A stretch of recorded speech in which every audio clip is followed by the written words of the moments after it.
Hey Gems, so this is the another video of your poem The Schoolboy. In the previous video we have seen there was a schoolboy who was very unhappy. Why he was unhappy? Because he don't like to go school in summer morning.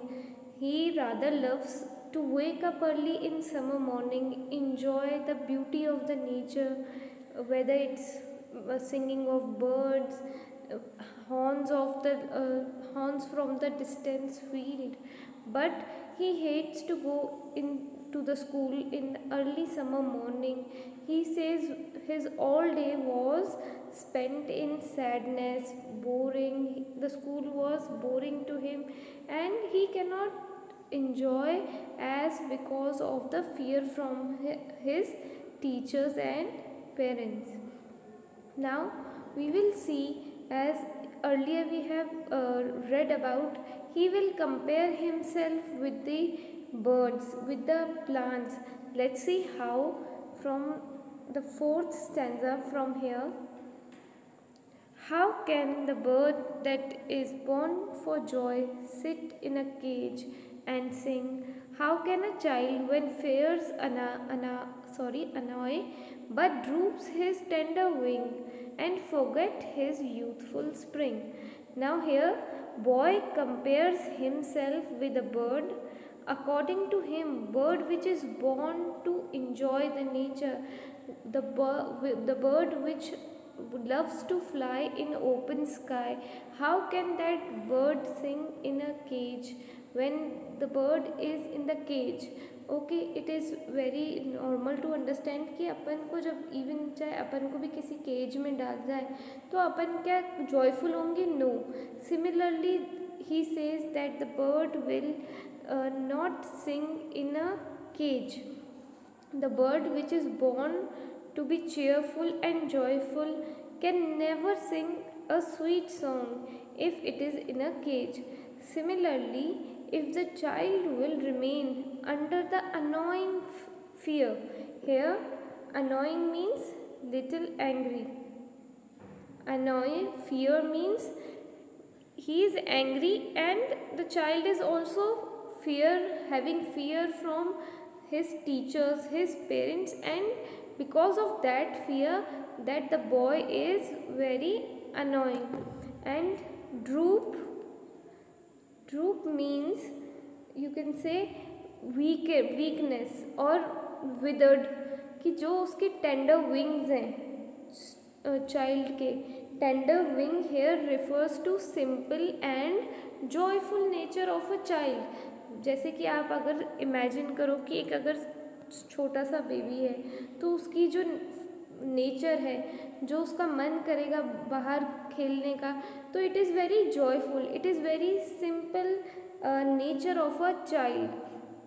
So the school boy in this poem compare himself to that the cage bird.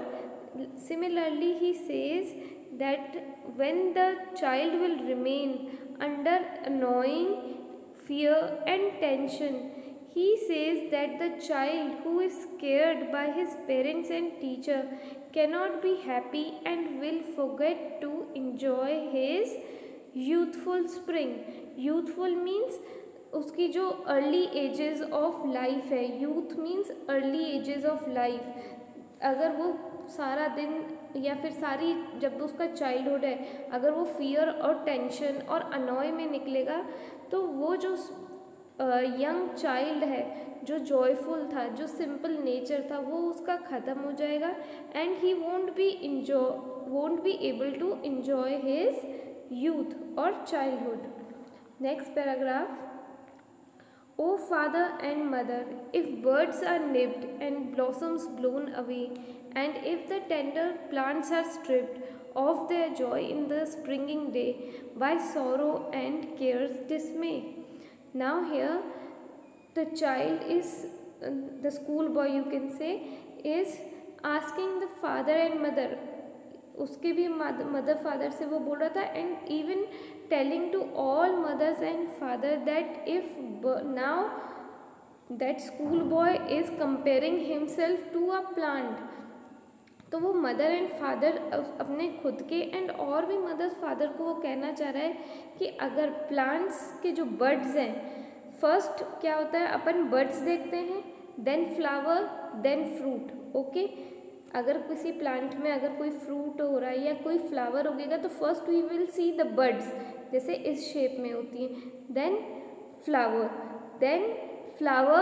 shatters and then we see a small bud again of the fruit, or you can say again of the different flower.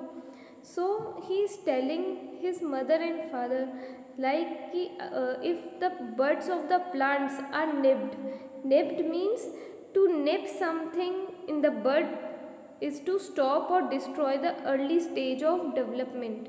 Means nipped you can say if you pinch sharply, कि अगर यहाँ पे अगर बड है, अगर मैं उसको ऊपर से अगर पिंच कर दूँगी तब क्या होगा, then the blossoms blown away. Means अगर मैं बड ही जो उसका डेवलपमेंट है अगर वो मैं उसको पिंच कर दूँगी, ख़राब कर दूँगी, तो वो ब्लॉसम जब होगा मीन्स जब वो फ्लावर बनने लगेगा तो वो चला जाएगा। ब्लोन अवे मीन्स वो जो ब्लॉसम है उस बड का, it will gone away. So similarly he compares himself his childhood, that if the childhood of the children are destroyed by the tension, fear, then the joy of the childhood or you can say youth will be destroyed. Next line, and if the tender plants are stripped of their joy in the springing day by sorrow and care's dismay. Again he says, if the plants are stripped means again if they are cut or if they are harmed by some another thing, then the plant's joy in the spring's day will be changed into sorrow and care's dismay. Dismay you can say uneasiness. When the plants are destroyed, when they are stripped by someone, then they will never, for the joy of the summer, never can be joyful. So he again, these line means if similarly if the plants will be destroyed, they will never be joyful in summer. Similarly, if their childhood, if their tender nature of a child is being stripped by, you can say, harshness, strictness, over strictness. Strictness is important, but if there is over strictness, then all the sorrow will be in the coming ages, not in the childhood, but yes, when they are in youth, when they are grown old, all the sadness they will be in their mind. They won't be enjoying their life. Next two lines, how shall the summer arise in joy or the summer fruits appear? Now the boy inquires to his parents that how can we bring all the joy of summer, all the fruits that appear in summer, that now they are not appearing because someone has nipped or someone has stripped the plant. How can, he is asking his parents that how, mama and papa, how can all the joy of the plant we can bring it back? Same, he is comparing his answers की now कि अब जो childhood में जो भी sorrow है, जो pen है, जो boring, if the child is feeling boring, how can we can bring it back? This question, last question he asked from the school boy, asked from his parents. So this is the end of this poem, and at the end I would love to say that this poem teaches us that being parent, that parents should take care of that our child are happy, joyful and free. If we want our generation to be happy and prosperous, we need to make our children happy one, or make their childhood a happy, joyful, imaginative one. Similarly, by this poem, I'm not saying कि studies are not important. Students, studies are important, but as by the studies there you should enjoy the life. You should imagine, you should walk, you should do sports rather with the studies, so that you can enjoy your childhood. That the joy, the happiness you derive from by seeing the nature, going in the nature, that will surely come to you if you will try to enjoy it. So we end this poem here. Thank you so much for listening. Stay safe, stay care.